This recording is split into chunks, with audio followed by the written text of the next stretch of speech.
She was not supposed to stop that night, just cutting through a shelter car park after a long shift, tired in the way that settles into your bones. But there was a sound, not a bark, something older than a bark, and she followed it to Kennel 9. 95 pounds, the breed the government had already started banning. Back to the door, she had no idea what was coming, no idea what he was going to carry out of that surgery, no idea that 4 million people were going to see it. There are people who say they are fine the way a house says it is standing.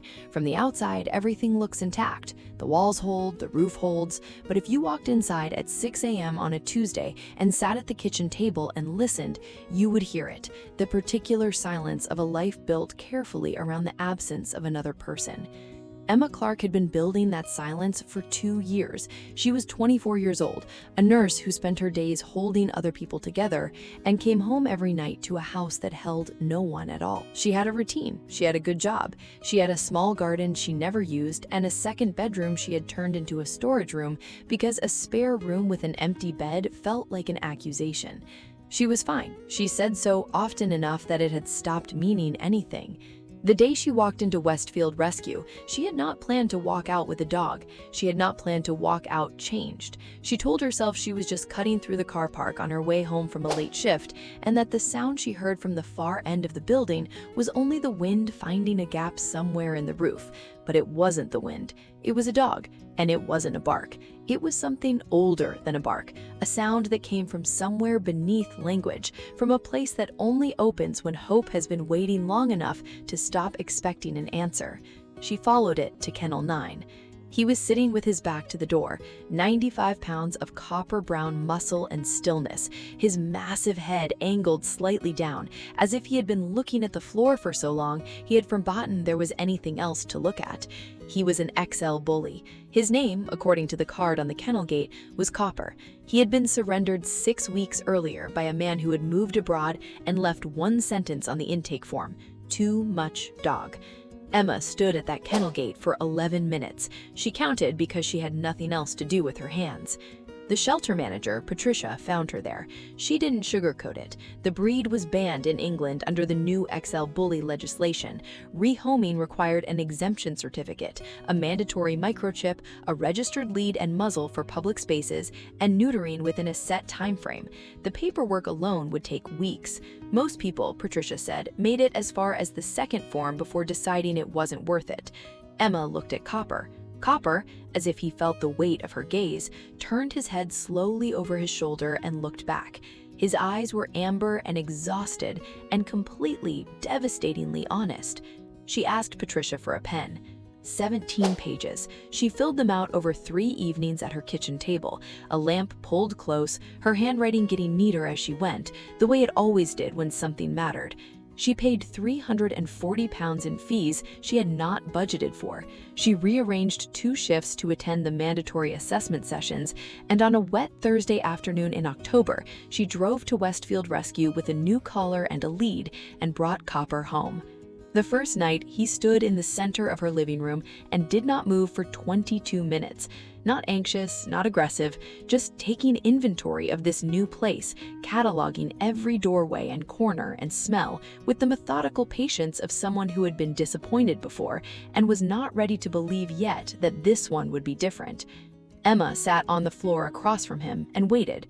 Eventually, he walked over. He lowered his enormous head and placed it in her lap without ceremony, without asking, the way someone sits beside you on a bench when they have simply decided that is where they are going to be.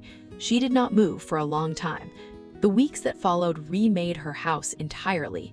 Copper claimed the armchair by 7:03 a.m. on his 4th day, and Emma let him keep it because the look he gave her when she considered reclaiming it was too dignified to argue with. He learned that dinner happened at 6:30 p.m. and positioned himself beside the cooker from 6:15 onward, his chin resting on the counter edge, watching each ingredient with the gravity of a man overseeing a financial transaction. He learned her. Every morning at 6:12 a.m., he pressed his head against her bedroom doorframe and breathed, slow and deliberate, until the sound found its way into her sleep and pulled her out of it without alarm or urgency, like someone who understood that the way you wake a person matters. Emma had not slept a full night in 3 years. She had stopped mentioning it because the answers were never about the actual problem, which was not insomnia. It was the weight of coming home to nothing, the specific exhaustion of being a person no one was waiting for. Copper didn't fix that with a solution. He fixed it by being there, breathing on the floor beside her bed, warm and certain, and completely indifferent to whether she was okay, because from where he lay, she already was. She started sleeping. 8 hours, then 9. She started eating dinner at the table instead of standing at the counter. She started using the garden. She didn't say she was fine anymore. She didn't need to. Then the letter arrived. It came on a Thursday morning when Emma was on a late shift. She found it on the mat when she got home at 11:40 p.m., still in her scrubs, her feet aching. Copper met her at the door the way he always did, pressing his weight briefly against her legs before stepping back and watching her face. She opened the envelope standing in the hallway. 45 days. Mandatory neutering. Non-compliance would result in seizure of the animal under Section 4B of the XL Bully Exemption Protocol. The procedure was to be performed at a registered veterinary clinic. Emma read it twice. Then she sat down on the floor of her hallway, and Copper sat down beside her, and for a long time, neither of them moved.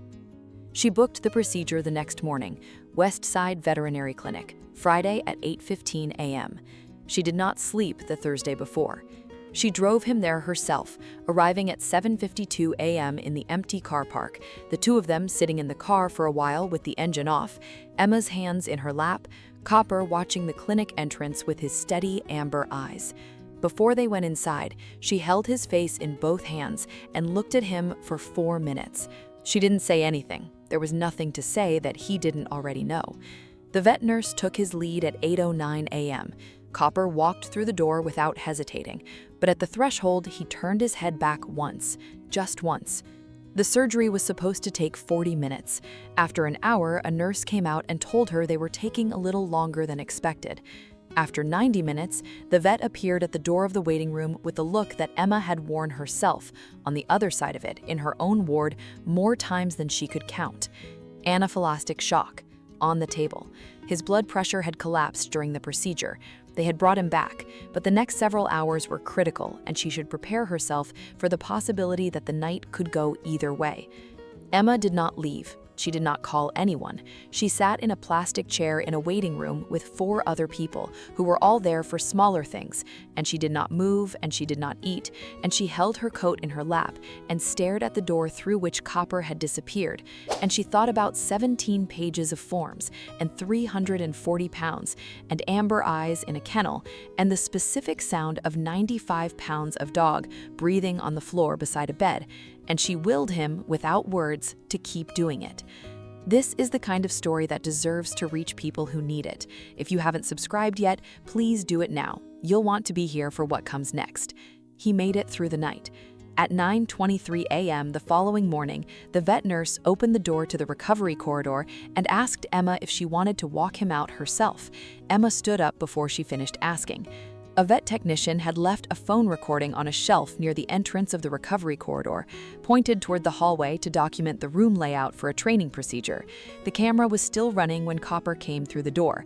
He was carrying a small stuffed panda in his mouth.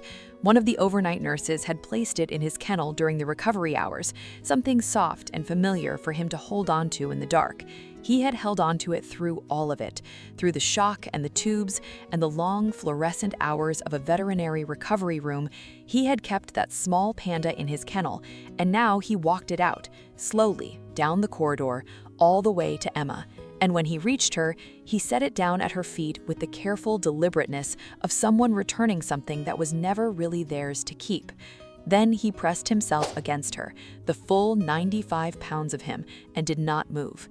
The video was 9 words when it was posted. Within 2 days, 4 million people had watched it.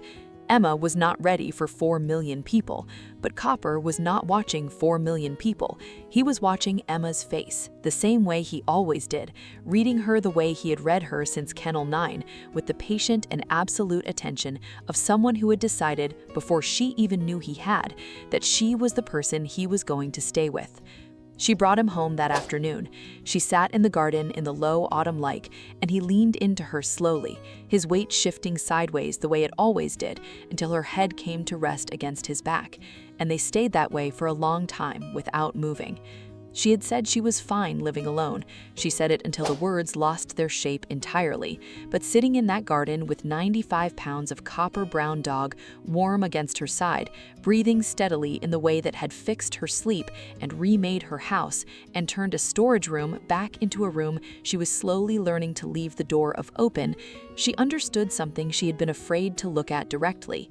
She hadn't been fine. She had been holding.